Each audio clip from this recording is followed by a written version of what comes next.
Want to stop juggling spreadsheets, calendars, and a dozen apps just to run your rentals?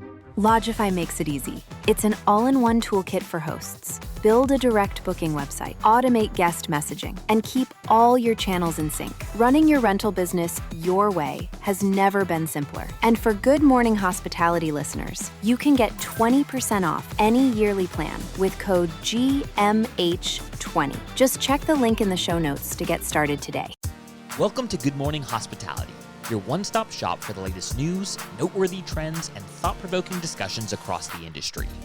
From hotels and short-term rentals to all things travel and hospitality, you'll find each episode equips you with the information that you need to start your week. Join us on Good Morning Hospitality every Monday, wherever you get your podcasts. Good morning. Good morning. Morning. How are we both? How are we doing? Yeah, great. Really good. Fabulous. Sun is shining. No thanks. Yeah. Yeah, that's good, isn't it? I mean, I guess, but the sun always shines in Barcelona, doesn't it, Sarah? Maybe like 30 days a year it doesn't, and then all hell breaks loose. So we'll take it. Who's had their first coffee? Who's done morning yoga? Anyone have active morning? Yes, Sarah, love it. Yeah. Oh, yeah. I had like two how coffees and a walk through Mondrian, so I'm good to go. And I like it. Rafi was like, no, none of that. Guys, how we been? Rafi, what you been up to? Yeah, I've been good. So I recently got back from China. Got a little holiday there. I got invited to a wedding, and it was my first time in China, which was really great. It's not a country I would have chosen like that for a holiday, but I actually really, really enjoyed it, and I definitely recommend it. It's pretty crazy. You kind of go there. You don't really know if you're gonna still have access to your WhatsApp, your Gmail. Quite the adventure, but it was a lot of fun, and I would definitely go back.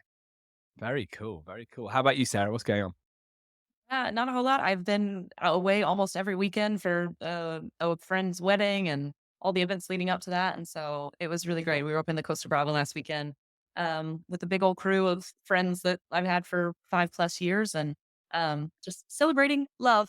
It was nice.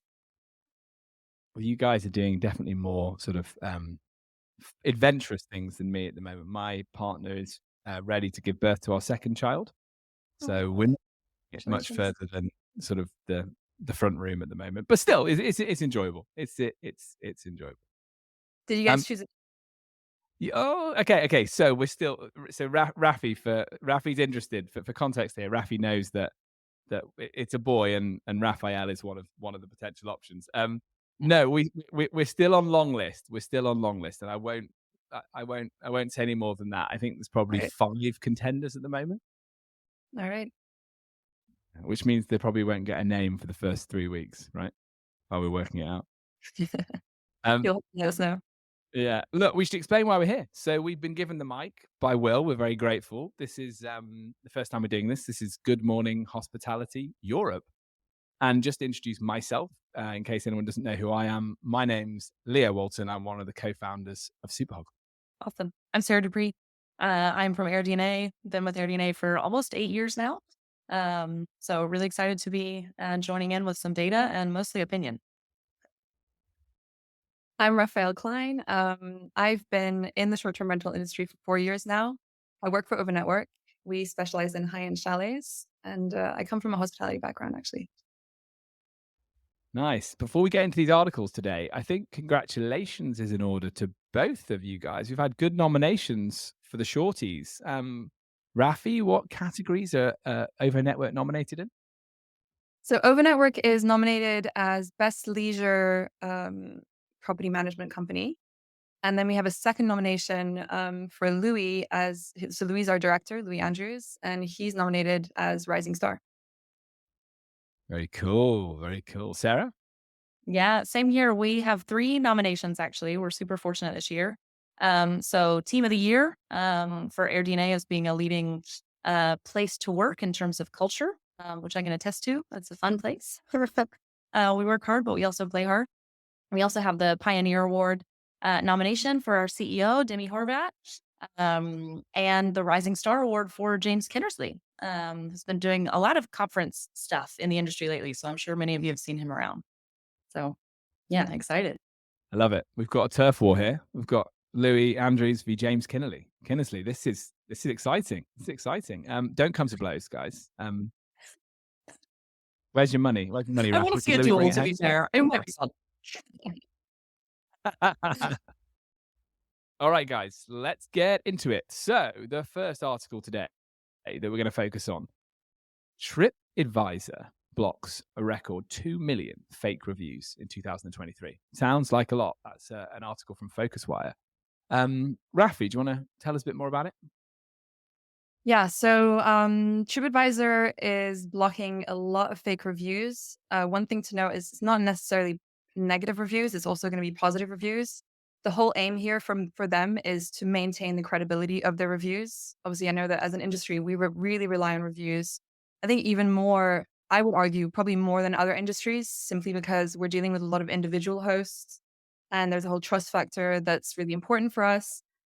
So yeah, TripAdvisor is really trying to maintain that trust. And what they're seeing is in 2023, they had a huge increase, actually 50% increase compared to 2022 in fake reviews. So one of my questions was, how do they figure out if it's a fake review or not? Apparently, they're using technology, which is the similar technology to what's employed by fraud departments at banks. So pretty interesting. But yeah, it's a pretty big issue. This topic really interested me because I think there's quite a lot to say in terms of reviews. So one thing to know is TripAdvisor, obviously their review system is it's open to public. So anyone can leave a review on anything. They don't have to have used the product necessarily. Whereas, for example, Booking.com and Airbnb, I believe it's based on a stay. So if you stay in the property, then you get to leave a review. It's not open to public. But other platforms that, for example, over network we use is Facebook, Google. These are platforms that anyone can leave a review on as well. And we have come into situations where we've seen 1 or 2 fake reviews. Luckily, it doesn't happen too often for us, but it definitely is a problem. On a bit of a side note, so I wanted to talk about the fact that whilst reviews are really important, I think I also want to maybe say that it's interesting because there's a company called Plum Guide. I think it's quite a known company in the industry. They actually had a pretty big campaign happening, I think, last year about all around reviews and how reviews shouldn't be trusted as much as we're giving them credit. And they were actually sort of advocating for a no review policy. And what's interesting is Plum Guide doesn't actually post reviews on their website at all. So because they have this whole system where they only accept 3% of the properties that apply to go into Plum Guide. So they're actually selecting properties based on, having seen the property, having met the owners and all of that. So they're basically trying to tell people, travelers, well, don't trust reviews, trust us, which I think is an interesting take. I would definitely say that reviews can be very subjective. I still think that they're really important. What we do at Over Network is we do a bit of all three. So we're actually posting reviews. We're also giving an Over Network point of view on the property, which is supposed to be unbiased. And then finally, we're also allowing the owner to provide their own sort of story about the property and why they're doing this. So it's like a balanced take, I would say. So my question for you guys is what's your opinion about this whole situation? What do you think about reviews? Do you think we should trust them? Should we not trust them as much? Are we giving them too much credit? What do you think? I'll jump in. I think that, first of all, I think that the cat's out of the bag with reviews. People use the internet and check what other people have said about a product. I also always take it with a sort of bit of a healthy pinch of salt, right? And I think, again, I'm not saying that they shouldn't be trying to remove fake reviews, but I think often that people have been incentivized to leave a review. So I'm not sure. I'm not sure I agree with the article. I'm not sure I agree with the action from TripAdvisor to kind of dissuade or remove incentivized reviews, because I think it's part of just offering a good service to somebody, that you're aware that you're trying to delight them, and then as part of that process, you ask them to leave a review.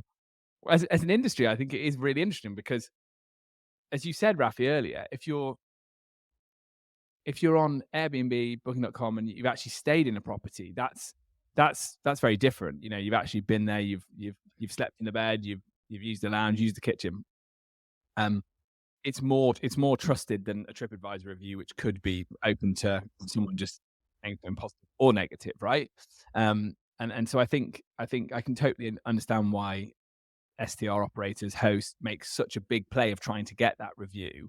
And ultimately, I wouldn't go and stay somewhere that had bad reviews. So it's obvious why they do it.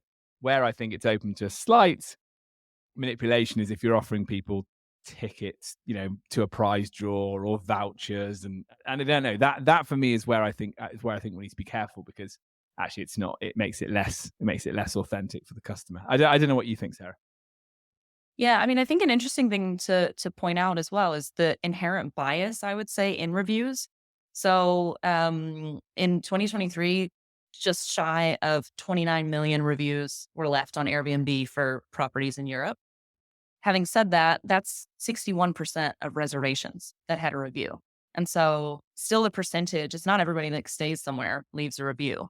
And if I'm thinking about when I leave a review, I either leave a review if I am exceptionally happy or really pissed. And usually it's when I'm pissed.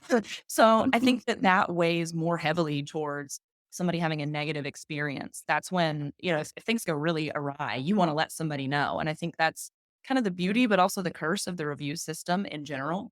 So for me, that's another interesting point to think about, is that inherent bias in reviews, even if they are coming from a verified platform like Airbnb or Booking.com or Vrbo, where you actually had to pay and the reservation is tied to it, and there is some kind of control. There's still that inherent bias there. So something else to food for thought. And what we're saying here is there's a silent 40% who are reasonably happy with the service they've received, or we can assume they might be very happy. They're just not the sort of person who can be bothered to do reviews. There's a real laziness aspect to this, right? As well, you only, like, to your point, Sarah, you only go and, I wouldn't review a restaurant on TripAdvisor unless I'd had an outstanding experience that was unexpected, or a terrible experience that was unexpected. Rafi, and you probably see more reviews than Sarah and I do. Is that, would you agree that that's the pattern with how people leave reviews? Very happy or very upset? Yeah, so we see that a lot on Facebook.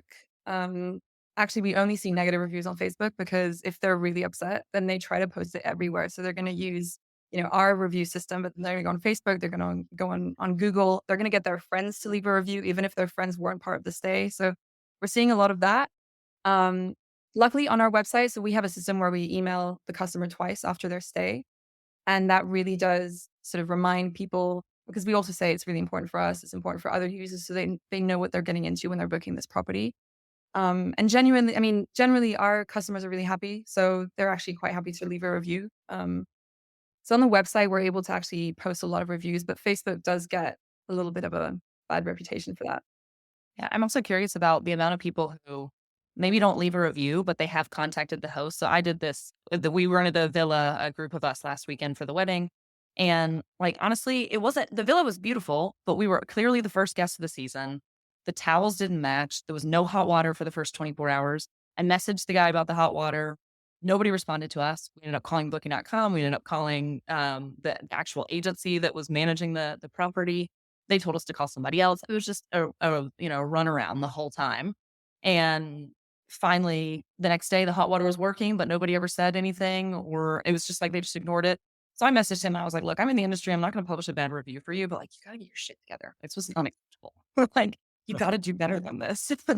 So I wonder as well how many people just think, oh, I don't want to ruin these people's reputation, because it wasn't that bad, but they do actually give that feedback. So I'm interested to see I don't have any data for it, and be interested to see kind of what happens there as well on the back end that we maybe don't see.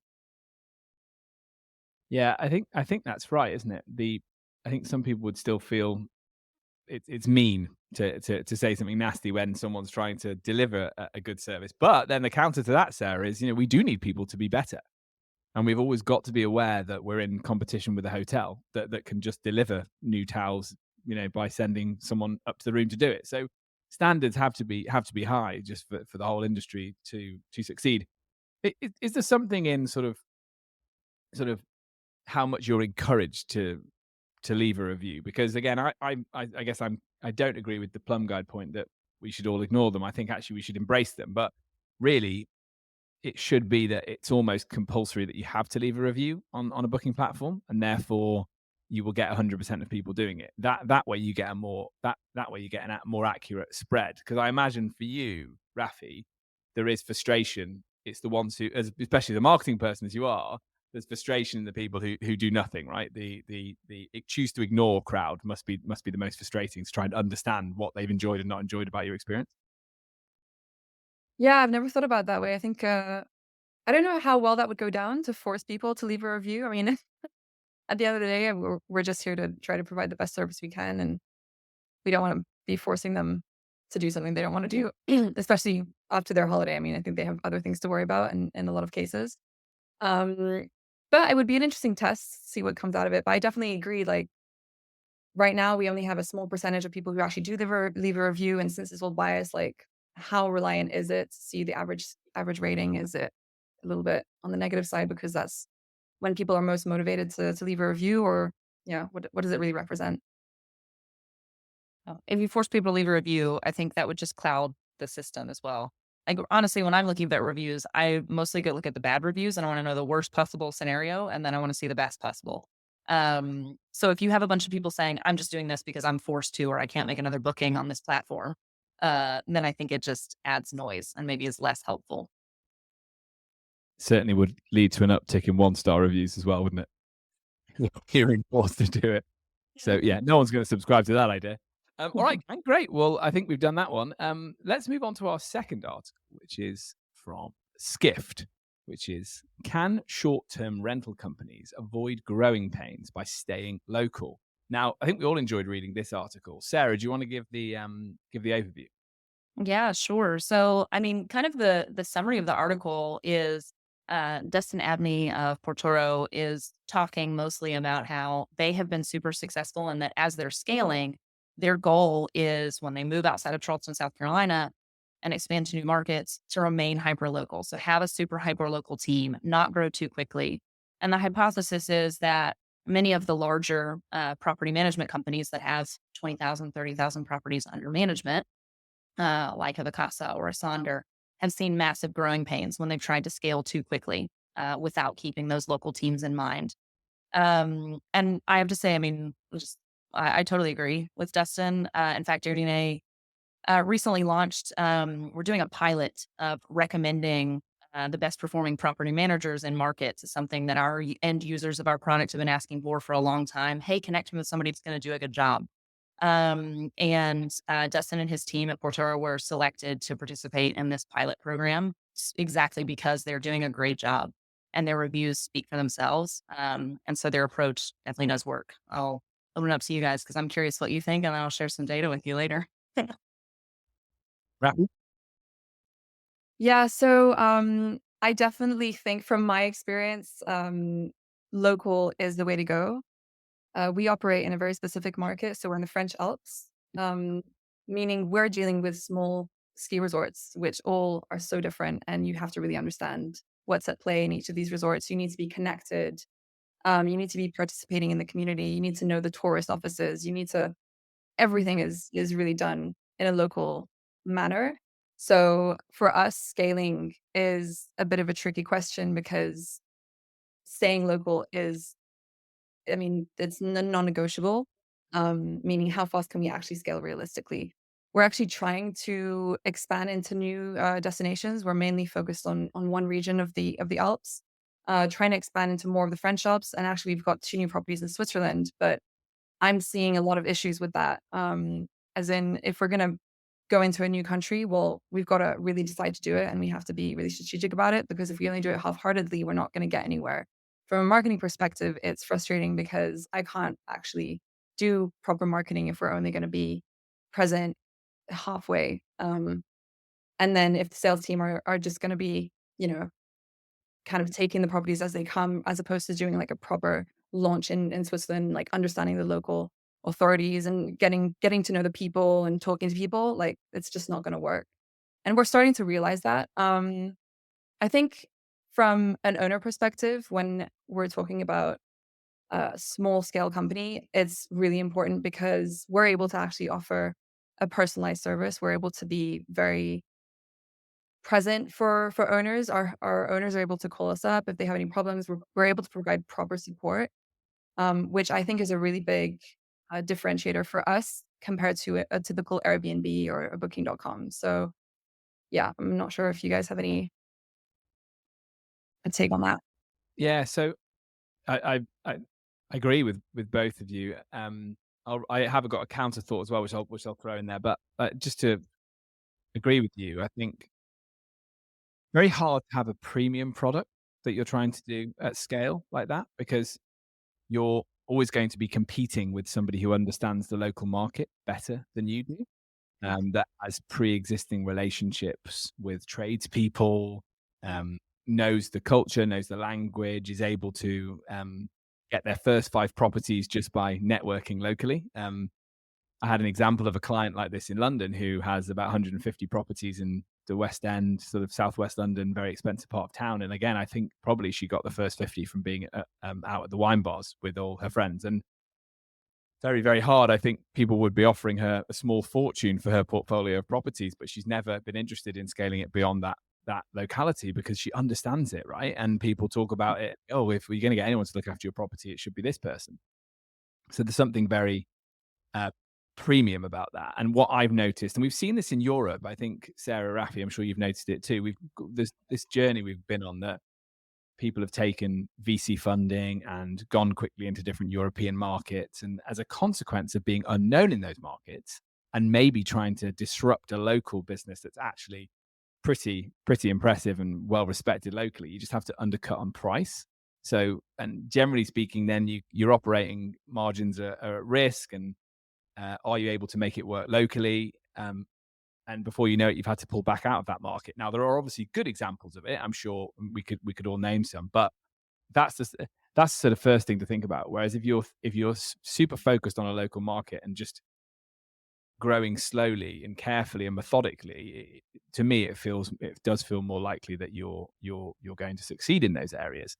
The counterpoint is, and I said, I'll say this to you, Rafi, as well. And I know it's not over. You've got different types of chalets at different levels, but it's like if you're just in one market, obviously the fear is that tourists stop coming to that market. Maybe that you get a bad patch of weather. I don't know. Regulations change. It maybe puts you at risk. I don't know, Sarah, if you've any thoughts on that. Yeah, I think there's two interesting things at play here. The first is the size in terms of number of properties that are being managed. Because what we do know is that the biggest gap between a single operator, someone with, say, fewer than 20 properties, and somebody that has over 100 units, the biggest gap in terms of review scores is always coming from communication. And so whether that is just being understaffed or having too many properties and not enough people manning that communication, that's always the biggest gap. What's interesting is that we're doing something right in the professionalization of the industry, because another perceived difference is in the review scores for value that they're getting, right? So that makes sense. If you have a professional operator, they're optimizing pricing. So that perceived value for what they're paying is going to be different. But the other interesting point here, which also Dustin brings up in the article, is the speed at which you're growing and that hyperlocal approach. And so there is basically a 0.1%, 0.1 difference in the review scores of property managers that are in a single market versus in 7+ markets. And so we really see the regression. So if when you go from one market and then 2 markets, and it slowly goes down by basically a tenth of a point every single time that you add a market. And so it's no wonder that, of course, you can't scale that quickly if you're doing the hyperlocal approach. And that is what works best, right? Whether that is communication, whether that's language, whether that's, as you mentioned earlier, having a local team on board, Leo, that knows the area, or, hey, I brought fresh bread because I have an agreement with the guy who comes into the town and brings bread in a van because maybe there's no panaderia. I don't know, right? These little touches and these little things are something you just don't get when you scale super quickly and go into 200 locations at once. And I think the other interesting component there is the quality of the properties that you take on. So when you know a market really well, or when you're being really cautious about the way that you're scaling and intentional about that, you don't just take on any property. Whereas the second you start accepting VC funding and you have somebody breathing down your neck about growth, that's when things can really get out of hand because you're willing to take on any property in any condition. That's going to have a huge impact on your reviews and ratings as well. And so I think there's all kinds of factors here at play. Sarah, you nailed it. Sarah, we can't argue with that. I actually agree. I think you're dead right. I think there must be a cautious way. There's definitely a cautious way to do it, isn't there? But again, I think that's right. And what I was struck by when you were saying that, Sarah, was it's the word hospitality again, right? It's service. Mm. We're in a hospitality business where we're trying to provide a high-end service that people, well, not always a high-end service, a service that people expect. It doesn't matter how much you paid. You want the towels to be there. You want the bathroom to be clean. Everything, and doing that remotely is really difficult. So being able to scale that whilst keeping that hands-on quality is the challenge, isn't it? Great. Okay. Really interesting. Let's go to our final article of today, which is from Rental Scale Up. This is an exciting one. Booking.com ditches travel sustainable program in favor of third-party certifications. Rafi, do you want to outline this one for us? So yeah, Booking.com has dropped its travel sustainable program, which was actually initially launched to incentivize hosts to actually get more sustainable in their practices. And the data that they were showing was apparently properties that were part of this program were actually drawing more bookings and more attention. Now, they've had to drop it because of some concerns that were raised around just greenwashing and whether this program was really serving the goals that were outlined. One thing to note, which is a pretty big point, is that when they launched the program, actually 1/4 of their supply became part of this sustainable program. So apparently 1/4 of Booking.com's supply is sustainable in terms of their practices. It's ridiculous, isn't it? Well, I mean, it makes sense. I like how it feels like the European Union has helped as well to try and go for this independent certification, which clearly is to, as you say, to prevent greenwashing. And I think the article is saying it's now at 16,500 listings that qualify. I mean, really, really important. If we are seeing an uptick in consumer interest based on this badge, it needs to be accurate, right? And I think the European Union does a great job here of doing it. The interesting thing I read in the article as well was that this is going to be compulsory, I think, for any company that has revenue over 150 million euros a year or something in Europe. So there's other players in our space that might have to follow suit. Sarah? Yeah, I think it makes sense. And also, I think we have to think about the fact that they're following the money, right? I mean, it's all nice to say, oh, yes, let's do this. They're doing it because the money's there.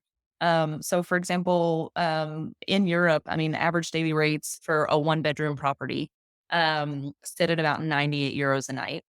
Whereas when we take into account what we would consider sustainable properties, so tiny houses, yurts, dome house, tree house, that average nightly rate goes up to 132 euros per night. And for some of these that are even more sustainable, so like a tree house or a dome house, that's as high as 163 euros a night. So we're talking about a massive increase in the nightly rate. And that's ultimately what people are after. They're following the money. It's all fine and good to be sustainable, but if the money wasn't in it and they were making lower ADRs, I guarantee you nobody would be even interested. And they're trying to capture on that demand. And so it's, I think the estimate in the article was over 60% of respondents were saying that they were super interested in a sustainable accommodation. And when you go to millennials and Gen Z, that goes way higher. So the demand is for sure there, but the money's there as well. Yeah, I think that's right, isn't it? They're completely, you've said it there, they're completely following the cash, which is good, which is really good. It's good that consumer habits are moving in that direction. That doubles down on the argument that it needs to be accurate, right? So that consumer faith in what's going on. Rafi, do you think all operators have cottoned on to the fact that it's a bit of a cash cow if you go in this direction? No, I think there's a lot of skepticism around that, like whether it's actually worth going for. Is the claims of 60% of users wanting to book a sustainable property, like is that actually reality? Is that actually happening? Are people actually willing to pay more for these properties? I feel like there's definitely a lot of skepticism around that. But we're seeing the regulation come in across Europe for sure. And there are some certifications that are starting to come out as well, which is all of this is definitely helping us become more sustainable as an industry. And I definitely think that we need to be taking more action. Um, Actually, I was speaking to Stefan from Hostfully, and it was quite interesting because he was saying he's actually going for the B Corp certification at the moment, and he was saying that just going through that process teaches you so much and expands your understanding of sustainability, because I think that at face value, we just think about the environment. I mean, I know I think about the environment mainly, but it touches a lot of other points, especially when B Corp for them, it's about government governance, it's about workers, it's about community. There are so many other factors that need to be taken into consideration around this. And there's actually so much to do and so much action that we can take. So I think it's really around just educating ourselves more, understanding the issue at hand, and yeah, really trying to make an actual difference and not just taking tiny steps that aren't going to make a real difference. Yeah, I think the challenge in our industry as well is it's not hotels, so it's not homogenous by nature. And so when you're looking at even the third party certification, I mean, I was speaking with Vanessa D'Souza at a conference a couple of months ago, and it's the same thing. Right? She's launched a fabulous new initiative to try and streamline this process for vacation rentals, but it is a mission because every property is different. You can't have the same sort of checklist. I mean, you can try, but it's going to be very difficult, I think, for us to have that kind of standardization in the short-term rental industry. And I think Rafi brings up an interesting point as well about sustainability going far beyond the environment. It goes beyond not using single-use plastic. It's about, is our industry sustainable? So are we in an area where we're contributing to, massive concentration of short-term rental listings that is then creating tensions within the environment? And what can we do, as industry leaders to make that better? And so if we are in a high tension area, okay, how can we give back to the community? Or, I stayed in Airbnb one time in Berlin, which I know was like high tension for quite a while. And they had a notice in the Airbnb saying, hey, by the way, we love to try and make Airbnb guests feel welcome in our neighborhood. Here's a list of all the charities that would love for you to come and volunteer for a few hours if you get bored while you're in Berlin, which I thought was super cool. I'd never thought of that.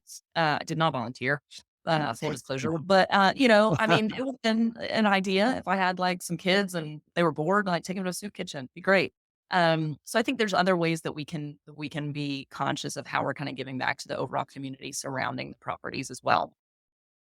That's a really good point. It's a really good point to finish with on that one. The thought of my daughter in a soup kitchen, I can't see anyone getting soup anywhere apart from all over them, all over everybody and every wall. But that's a thought, Sarah. That was really interesting, gang. We've come to the end of this episode. Thanks so much. If you enjoyed it as an audience, please hit like, subscribe, find us on Facebook, all those social media platforms. Until you see us again next week. Thanks.